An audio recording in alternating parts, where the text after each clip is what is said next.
Hello everybody and welcome to Chess24 and welcome to my roundup of the Tata Steel Masters. It was round 4 today. We had slightly less bloodshed compared to yesterday in round 3 where we saw a whole host of decisive results, madness on the chessboard. Today we still had some madness but less of it, and I've decided to pick out two games that really caught my eye as games of the day, and those are the games between Rajabov and Ding, where Ding scored what must be considered a bit of an upset, not because he is lower rated, actually, far from it. It's because Rajabov has got this record with the white pieces, which is absolutely fantastic. Doesn't lose often with white, so to go down against Ding today would have been a bit of a surprise to many. And then the other game I'd like to discuss is the game between Ivanchuk and MVL, Maxime Vachier-Lagrave. Ivanchuk with the white pieces today seems to be the Ivanchuk we all know and love, the guy who's in form, who doesn't lose his head, and he once again played an open Sicilian with white and absolutely crushed Maxime Vachier-Lagrave. So great win for Vasily Ivanchuk. It means that he's actually in first position after 4 rounds with the rest day tomorrow. And another good win for Ding means that I believe he is doing very well. I think he's on 3 out of 4 as well, just behind the leaders. Joint in second with Fabiano Caruana. So let's have a look at the Rajabov-Ding game first. And Rajabov, it's quite interesting, this game as well, because Ding decides to play the King's Indian. Now, for all of you King's Indian experts out there, you already know that it's actually Rajabov who is one of the main exponents of the King's Indian at elite level, has had fantastic results with it in the past. So it was interesting to see how he would face his own pet opening. And he decided to play the 6H3 system, which is a very popular system nowadays. It's a kind of waiting move of sorts, and you can get positions after e5. Here white traditionally plays d5, so you get a closed position in the center, similar structure to the Petrosian system, which is basically instead of h3 here you play bishop e2, e5, d5, but there are some small nuances in this particular position. The first being, of course, the g4 square is no longer accessible for black, and also white in a lot of these positions plans to go g4 himself to expand on the king side and also clamp down on any potential f5 break by black. So it's actually a very interesting system. Here black has got two ways of playing. He can play the move a5, well, that's one of the main moves, or he can do what Ding played, which is the move I like, which is knight h5, immediately introducing the threat of f5, getting on with things. And here again we reach a very important tabia, a very important moment in the opening, where white can choose the move that Radjabov played with g3, or he can play this funny looking knight h2 move, which is looking to exploit the fact the knight is on the rim and hit it immediately with bishop e2. In this game though, Rajabov chose g3, which of course prepares to halt the knight jump into f4, but black got on with things with f5 anyway. Now I've actually had a game in this system after f5 takes, if white were to go knight h4 in this position, which is the other move, uncovering an attack on the knight after queen e8, transposes the game Kontenashvili Trent, my game from Gibraltar last year, which I drew against Bella Kontenashvili, one of the strongest female players in the world. And it was a very tough game, but one thing with this system is once you do get in f5 with black is that you always do have some counter chances. You're always looking at e4 and f4 on every move, trying to exploit the fact that white's a bit undeveloped in the centre. But instead, knight g5 was played, so another knight jump, this time attacking the knight on h5. You can retreat with the knight with knight f6, but here Ding preferred to play queen e8. And after bishop e2, only then came back to f6. Okay, so we get a kind of standard position now. And the thing with jumping to g5 compared to h4 is that the knight can now always jump into e6. Sometimes it's a pawn sacrifice, sometimes it's not. White has to time it correctly, because sometimes actually giving up the knight for that light square bishop is worth it for long-term compensation. So that's something black had to be careful of. Anyway, in this particular position, white just got on with development, bishop e3, and again, black played the sensible knight a6. a5 was, of course, very much in the spirit of the variation, followed by knight a6, but knight a6 straight away, again, seems to really get on with things, get on with development. Queen d2, bishop d7, and castles queenside. So white does elect to go that way. This is the same move that Bella played against me. It seems like it is best to go long in these systems. The king can be reasonably safe in most lines on that side of the board. But as we'll see in this particular game, it can run into difficulties as well. Black can get very active on the king side, on the queen side rather. h6 was played, knight f3. The knight then came to c5. That's a good move. And now white went to h4. So he spent a few tempi, but he has provoked this weakness on h6. One should note that bishop takes h6 runs into knight e4, and after takes, it's actually white. There's no way. There's no way to defend the bishop and this pawn on f2. So that would run into huge problems. In fact, what the computer suggests is to go bishop takes c5 in this position. And after d takes c5, queen e3. But it's very difficult to give up your bishop so easily in these systems. Even if it is winning a pawn. After e4, for example, already I would be really worried with white here. So can fully understand why Rajabov didn't do that. Played knight h4, and the knight came to e4 anyway. That's a good move. Takes. The queen came to c2, and now another good move by Ding. Knight to g5. Just getting out of the way of any bishop d3s or anything like that. White played bishop d3 anyway, but now you can go e4. So at least black has opened up this diagonal for the bishop, and white went back. So he provoked d4, but he has given up some key squares, f4 and d4 being the critical ones. So it's one of those interesting positional ideas to lose a tempo in order to gain squares. Seems like white was doing all right around here. If I were black, though, in this position, well, Ding played rook c8, but the move rook b8 is really interesting, with ideas of playing b5, perhaps not immediately, because then white would reply c5, but maybe c5 first. And then if white ever takes en passant, then black can play b takes c6 and opens up the file. So you go c5, then b5, and actually that's quite a serious initiative. So I think rook b8 was an excellent move there. Rook c8, however, isn't so convincing, because after king b1, now c5 takes, you have to go rook takes to defend the d6 pawn. But of course, this is nowhere near as strong as having the rook on the open b file. Queen d2 was played, bishop e6, and bishop takes g5. So actually white decided in the end to go and win some material. Maybe he could have had another move. Maybe the move rook c1 was a better move, a better try in this position. Of course, black's got play and he's building things up, but at the same time, I think I still prefer white, especially if I can exchange these guys. Maybe that was a missed opportunity. Anyway, Rajabov went in for the critical variation. He took on g5, won a pawn, and rook a6. That's a good move by Ding. Now he's threatening to come with the queen, and suddenly we notice how these pawns White is lacking a lot of defenders on the queen side here.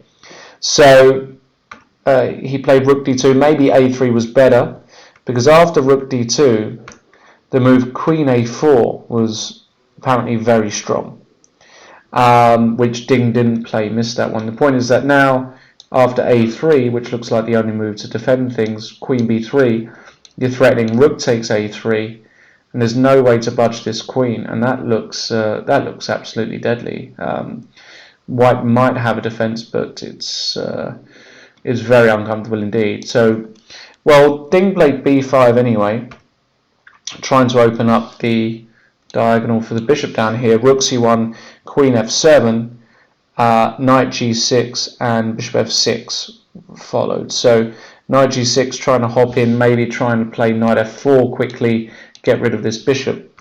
But after bishop f6, queen h6, rook b8, suddenly all of black's pieces were in the attack, absolutely every one.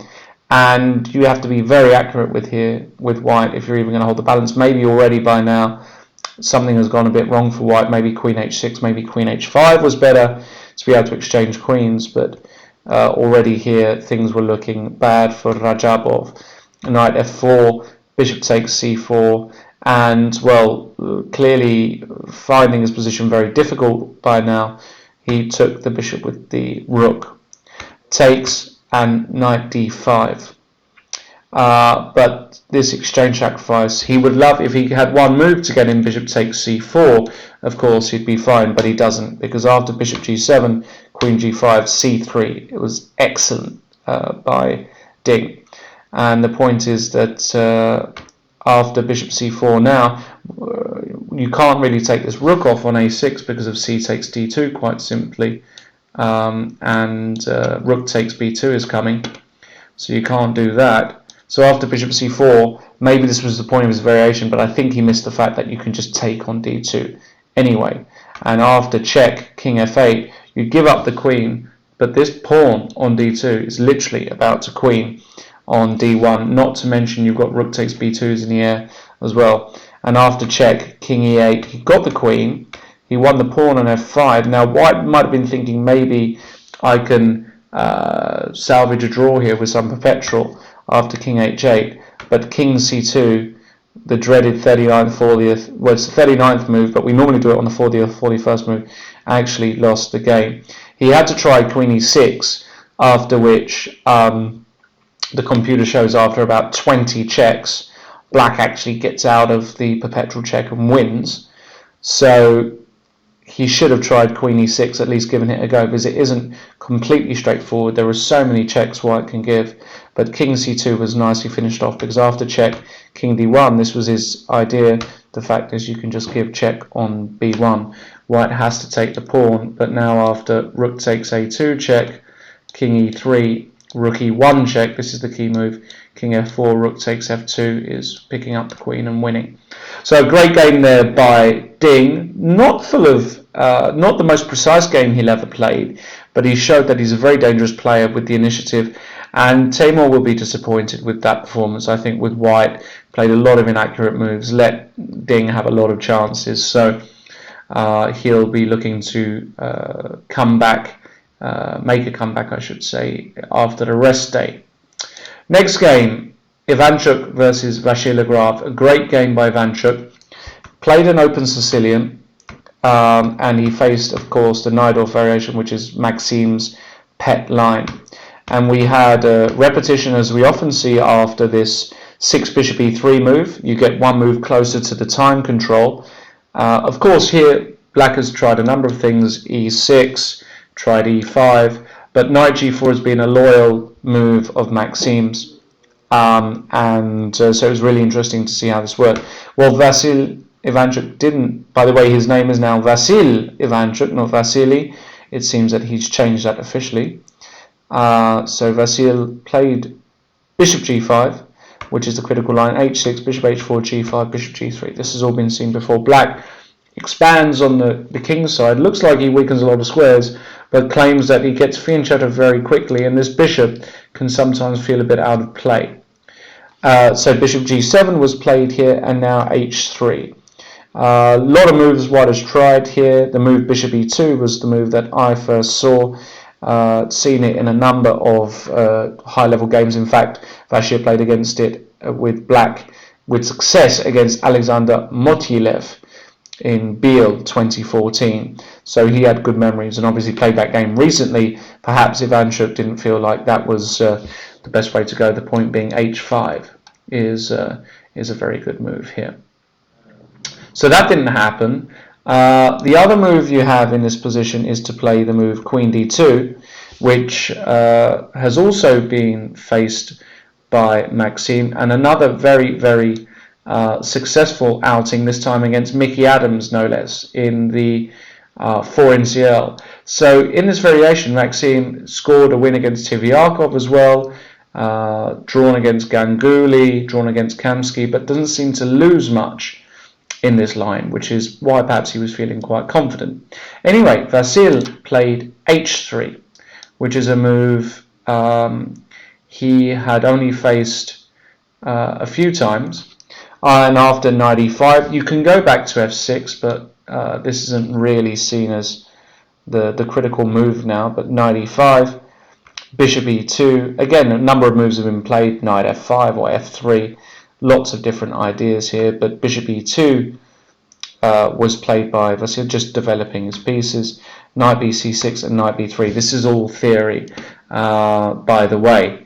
And again, I think around here perhaps Maxime hadn't actually played, or at least not in the past few years, a long play game in this particular line. But knight b3 has been played apparently in this position. Well, Maxime played b5, expanding on the queen side. Very normal kind of sensible move to go b5. Knight a5 has also been tried according to Ivanchuk, as he said in the press conference afterwards. But b5 certainly looks normal. You always look out for this square. You always look out for pushing this b pawn. Now a4 is normal, challenging b4 and knight d5. And the point is that after the knight gets kicked again with e6, knight e3, you've softened up this square for the knight. So knight e3, bishop b7 was played by Maxime, queen d2. Here, Ivanchuk also said that h4 is a very logical move, perhaps even castles is possible, but he went for queen d2 because he thought that castling long and pressurizing this pawn had a lot of sense. And in fact, after queen c7 castles, in this position, Maxime castled. And we've seen it how in a number of times this tournament, castling long does run huge risks sometimes, and in this game we saw it as well. Perhaps just the move rook d8 was more pragmatic. But that said, castling kingside is hardly desirable a lot of the time as well because of this h4. So castles queenside, Serie1 called it risky. I tend to agree, but maybe it was the best choice given the kingside position. King b1, again, seen this already by Ivanchuk, this move against Van Velde. Prophylactic move, good position for the king. King b8, f3. So that's a nice move because that also introduces h4 ideas, but can allow the bishop to come back to f2, which is a really nice diagonal in an ideal world. So f3, and now a5 was played, which Serie1 called a very big strategical decision. Ivanchuk was very surprised by this move. The reasoning behind it is that he wanted to protect this pawn to be able to move this knight and then play d5. But the problem with a5, it does loosen the light squares very much on the queen side, especially this b5 square. And of course the pawn on a5 itself can become weaker at certain points. So a very double-edged decision to go a5, and probably not the best move in a position. And now h4 was played. This is a good move by Vasil, just trying to soften that pawn. Maxim did carry on with his plan after a5 with knight a7. The knight hopped to d4. The knight came to g6. There was a mass exchange. And here, I believe Ivanchuk missed a nice, safe advantage, big advantage by playing the move knight c4. The knight attacks a lot of squares here, And the point is that if the knight jumps into f4, now you can just play the move knight to b5. Very, very strong move. Probably missed by Ivanchuk. The point is, after takes, in an ideal world you'd love to break with d5, but this runs into the cute b6, attacking the queen, and you're actually taking this guy off with check. The rook's going to be pinned at the end, and white seems to have a serious advantage here. Bishop c4, though, was perhaps the only dubious move Vasily made. But after knight f4, bishop b3 anyway, in this particular position, queen c5 perhaps wasn't the best by Vachier. And that Ivanchuk criticised this move because it allowed knight c4. Now he plays knight c4, and amazingly, Vachier just made a one-move blunder. His position was already bad, but he played the move bishop a6. He had to try d5, knight e2, and e5, but even here, let's say after knight e3, white should be okay because of this pin, and perhaps a bit better.